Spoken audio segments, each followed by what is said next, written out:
আলহামদুলিল্লাহ, আসসালাতু আসসালামু আলাইকা ইয়া রাসূলুল্লাহ।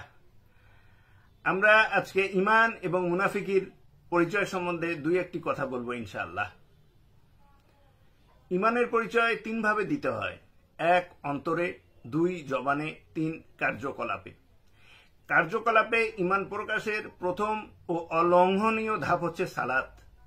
আমরা মুসলিম ঘরে জন্ম নেয়া আর সেকুলার সমাজে বেড়ে ওঠা মানুষজনের মধ্যে হয়তো 2 অথবা 3% লোক দৈনিক 5 বার সালাতে পাবন্দী হই।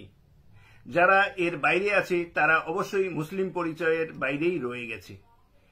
আবার এই সালাতি 2 বা 3% লোকেদের মধ্যে সিংহভাগই কালেমার হক আদায় করি না। কালেমার হক আদায় বলতে অতি সংক্ষেপে বলা যায়, জীবনের সকল স্তরে কুরআন সুন্নাহর অনুসরণ করে চলা, অনুসরণ করতে চেষ্টা করা, বাধা আসলে বাধা ডিঙ্গানোর চেষ্টা অব্যাহত রাখা, আর এ কাজে পরিবার, বন্ধুবান্ধব ও নিকটজনদেরকে সাহায্য সহযোগিতা করা।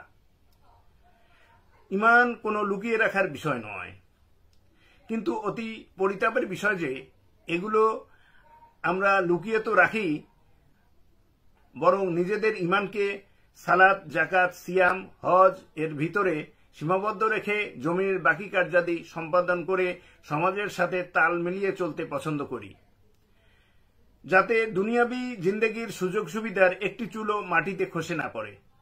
মসজিদে বা ঘরে সালাত আদায়ের পর দিনের মাপকাঠিটি তথা ঈমানের মাপকাঠিটি পকেটে পুরে বা বাসার ড্রয়ারে তালাবদ্ধ করে জমিনে বের হই। এটি নিঃসন্দেহে মুনাফিকি ছাড়া আর কিছুই নয়। এখনো যদি বোধোদয় হয়, আল্লাহর রহমত হয়।